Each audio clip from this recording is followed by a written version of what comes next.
Morning stands. Stand जो आज ये टॉपिक है डाइजेस्टिव एक्शन इन ह्यूमन। जो ह्यूमन होता है, मनुष्य होता है, मनुष्य में डाइजेशन की क्रिया कैसे होती है, पाचन कैसे होता है। तो पाचन क्या है? डाइजेशन।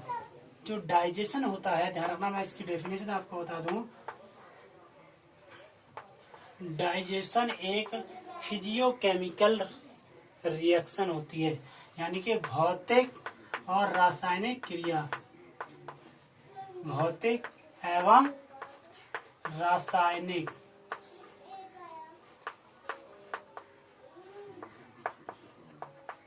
भौतिक एवं रासायनिक प्रक्रिया होती है, जिसमें भौतिक क्रिया भी सम्मिलित हैं और रासायनिक क्रिया भी सम्मिलित होती हैं।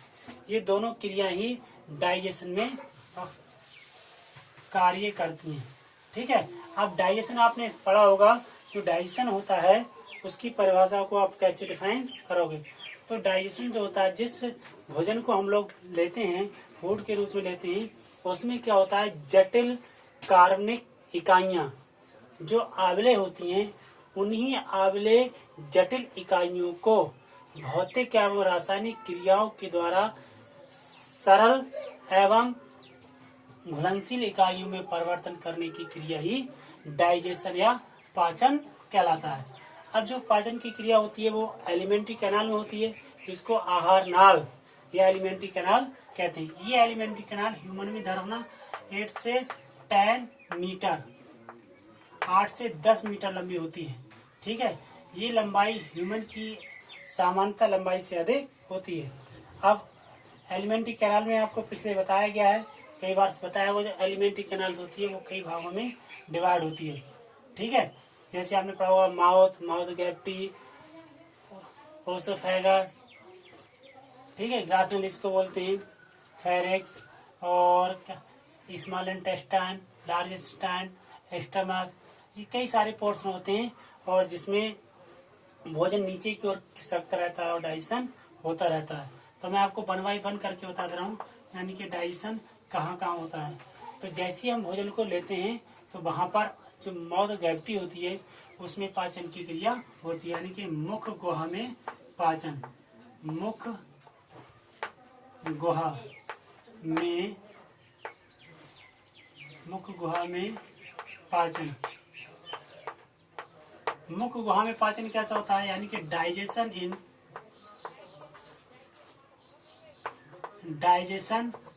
In mouth cavity.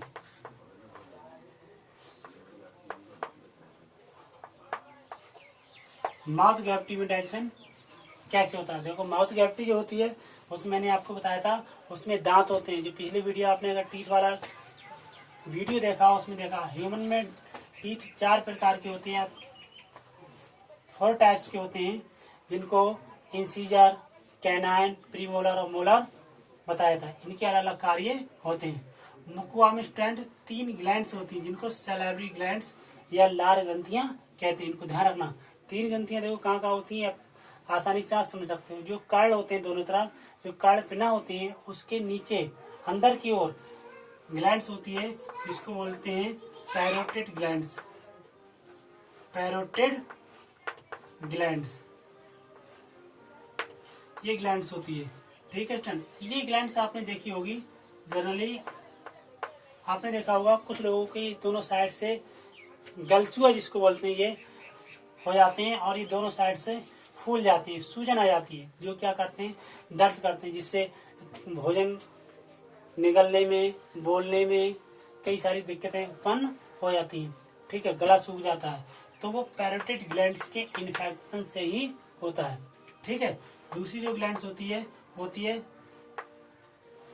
सब मैंडिबुलर ग्लैंड्स।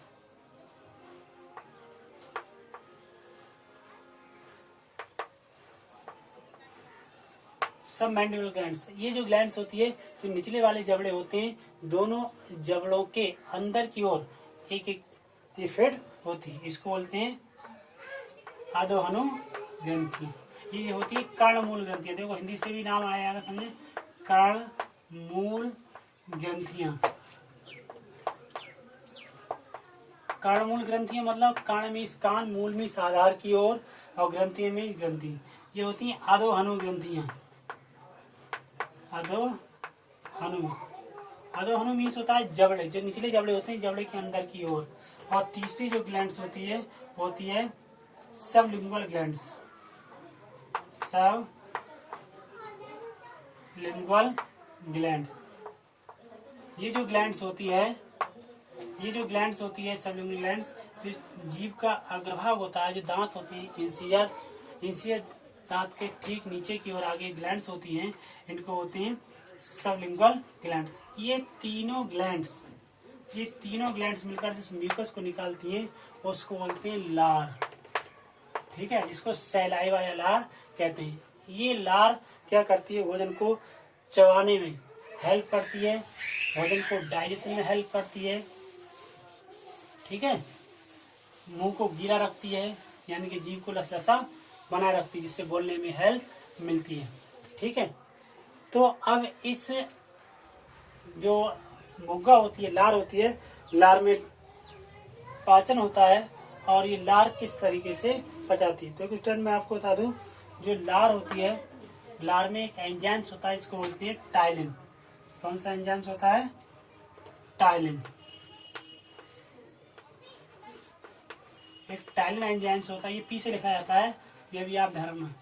टाइलिन एंजाइम्स होता है, ये एंजाइम्स क्या करता है, जो भोजन होता है हमारे, उस भोजन को ये तोड़ देता है।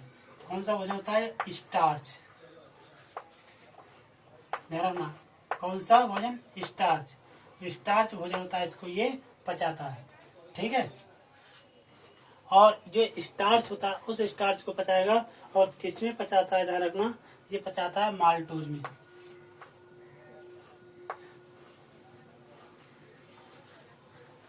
माल्टोज, ठीक है, माल्टोज में। अब ध्यान रखना, जो लार होती है, लार में भोजन पचता है, और भोजन केवल क्या पचता है? स्टार्च पचता है, ना कि प्रोटीन, ना कि फैट्स। इसका डाइजेशन नहीं होता है। किसका डाइजेशन होता है? केवल स्टार्च का। और ये स्टार्च ये टाइलिन के द्वारा ये तोड़ा जाता है, जब ये टूटता है तो माल्टोज में परिवर्तित हो जाता है। प्लस थोड़ी मात्रा जल की बनती है। इस तरीके से आपको रिएक्शन में लिखा हुआ मिलेगा कहीं कहीं, और नहीं तो सरल शर्करा भी आपको इस तरीके से मिलेगा। तो ये डाइजेशन होता है। ठीक है, मुख्य गुहा में पाचन होता है। ठीक, अब इसके बाद जो अगला पाचन आता है वो पाचन होता है आग्नाशय, या आमाशय में पाचन। ठीक है, जिसको स्टमक बोलते हैं। ठीक स्टूडेंट, इसके लिए इतना ही ध्यान रखना, मैं नेक्स्ट वीडियो में बता दूंगा, क्योंकि वीडियो फिर लंबी हो जाएगी। ठीक है, इसको फिर से रिवाइज कर लेते हैं एक बार। जो डाइजेस्टिव एक्शन इन ह्यूमन, जो ह्यूमन में पाचन की क्रिया होती है वो आहार नाल में होती है, और आहार नाल में माउथ कैविटी से लेकर और एनस तक जो लार्ज इंटेस्टाइन होती है, वहां तक भोजन धीरे धीरे क्रमांकुंचन गति के द्वारा नीचे की ओर खिसकता रहता है। वहीं पर कई सारे ग्लैंड्स एंजाइम्स वर्क करते हैं, जो भोजन को धीरे धीरे तोड़ते रहते हैं। ठीक है, तो पहले जो डाइजेशन चलता है मुख गुहा में चलता है, और मुख गुहा में पाचन होता है।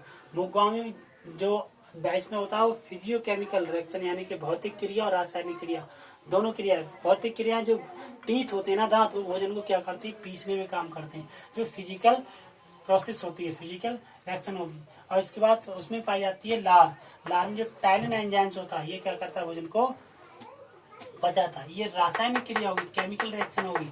ठीक है, तो लार मुख गुहा में भोजन होगा फिजियोकेमिकल रिएक्शन, यानी कि भौतिक रासायनिक क्रिया वहीं से शुरू हो जाती है और आगे तक चलती है। थैंक यू स्टूडेंट, इतना ध्यान रखना।